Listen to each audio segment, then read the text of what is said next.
नमस्कार प्रिय दर्शकों, आज से 9 दिनों तक चलने वाली एक नई श्रृंखला प्रारंभ हो रही है। वो श्रृंखला कौन सी है?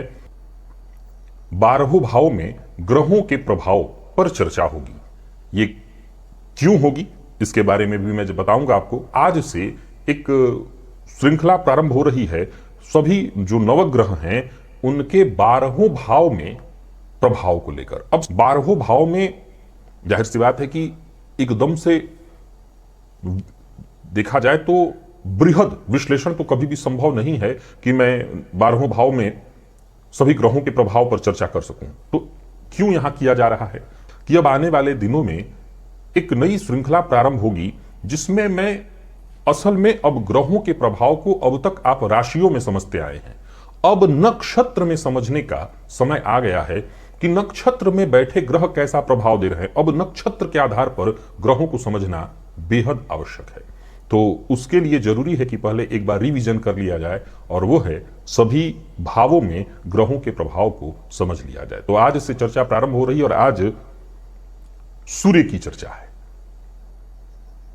अब आप अपने कुंडली के हिसाब से सूर्य को देखिए। मैं लग्न से प्रारंभ करता हूं। प्रिय दर्शकों, यदि जन्म कुंडली के लग्न में सूर्य हो तो ऐसा जातक निसंदेह स्वाभिमानी, चंचल, कृशदेही अर्थात दुबला पतला, प्रवासी, बहुत ज्यादा यात्रा करने वाला या स्वदेश छोड़कर के स्वदेश से बाहर रहने वाला, ऐसे जातकों के व्यक्तित्व की बात करूं तो उसका ललाट बड़ा ही विशाल और चमकीला होता है। पित्त रोगी होते हैं ऐसे जातक, लेकिन बेहद शूरवीर और स्थिर संपत्ति वाले। उनके पास धन टिकता कम ही है और सूर्य के लग्न में होने से बाल भी या तो झड़ने लगते हैं या मुलायम और कम बाल होते हैं। जन्म कुंडली के द्वितीय भाव में सूर्य हो तो ऐसा जातक निसंदेह भाग्यवान, संपत्तिवान, लेकिन मुख रोगी, दांत इत्यादि से संबंधित, कान नाक से संबंधित परेशानी और झगड़ालू प्रवृत्ति का। गृह कलह भी उसके कारण होता है। कुटुंबियों से भी वो झगड़ा मोल लेने वाला होता है यदि जन्म कुंडली के दूसरे भाव में सूर्य हो। जन्म कुंडली के तीसरे भाव में यदि सूर्य हो तो निसंदेह जातक सम्मानित होता है, सरकार से उसको सम्मान प्राप्त होता है, कवि भी होता है, उसके अंदर लेखन की क्षमता होती है, परंतु भाइयों और संबंधियों के कारण वो सदैव दुखी होता है। पर बेहद पराक्रमी, प्रभावशाली और प्रतापवान होता है, बलवान होता है। निसंदेह कुंडली के तीसरे भाव में सूर्य को बहुत अच्छा माना गया है। प्रिय दर्शकों, वैसे तो जन्म कुंडली के चतुर्थ भाव में सूर्य को बहुत अच्छा नहीं कहा जा सकता। कारण है कि ये वो समय है, जाहिर सी बात है कि जिनकी कुंडली में सूर्य लग्न से लेकर के इधर पीछे जैसे मैं बढ़ते जा रहा हूं दूसरे तीसरे भावों में, ये वो सभी भाव हैं, यानी जातक का जन्म रात्रि का हुआ है तो सूर्य को चतुर्थ में ये वो समय है जहां दिग्बल से सर्वथा विहीन होते हैं। मध्य रात्रि के आसपास का समय होता है, लेकिन फिर भी सुंदरता के मामले में अच्छा माना गया है। कठोर, पिता का धन का नाश करने वाला, माता के स्वास्थ्य, ऐसे जातकों की माता का स्वास्थ्य कमजोर होता है, वो खुद जातक चिंताग्रस्त होता है, भाइयों से उसके बैर रहते हैं। लेकिन हां, इस जातक में भी एक अद्भुत क्षमता होती है और वो है गुप्त विद्या का ज्ञान। ऐसे जातकों में गुप्त विद्या को प्राप्त करने की क्षमता होती है और ऐसे जातक अगर गुप्त ज्ञान की ओर बढ़े, साधना आराधना की ओर बढ़े तो शीघ्र इनको सफलता मिलती है।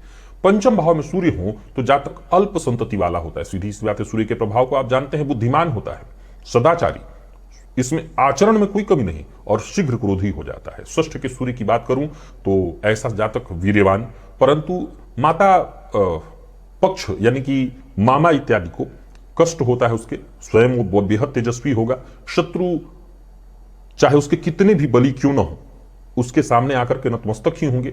निरोगी होगा और न्यायवान होगा, न्याय करने वाला होगा। अब अलग बात है कि षष्ठस्थ सूर्य पर यदि शनि इत्यादि की दृष्टि पड़ जाए तो ऐसे जातकों को स्वास्थ्य से संबंधित परेशानी, लेकिन मैं केवल सूर्य की चर्चा कर रहा हूं। सप्तम भाव में सूर्य जातक को चिंता युक्त बना देते हैं। ऐसे जातकों को कार्य क्षेत्र में भी परेशानी, कई बार तो अपमानित होना पड़ता है। हालांकि देखा जाए तो ऐसा जातक कठोर होने के साथ साथ स्वाभिमानी होता है। हालांकि वैवाहिक जीवन उसका बहुत सुखी नहीं कहा जा सकता।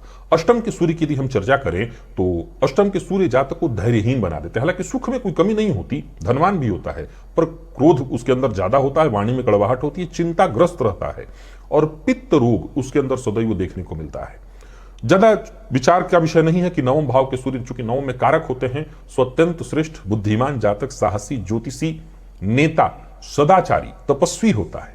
वाहन सुख से सुखी, नौकर चाकर से युक्त, परंतु पिता के साथ उसके मतभेद होते हैं, पर फिर भी वह अपने पिता के लिए भाग्यवान होता है, भाग्यशाली होता है। दशम के सूर्य की भी चर्चा करें तो ये दिग्बली हो जाते हैं। ये वो समय है जहां सूर्य अपने ताप में होते हैं, प्रबल प्रभाव में होते हैं।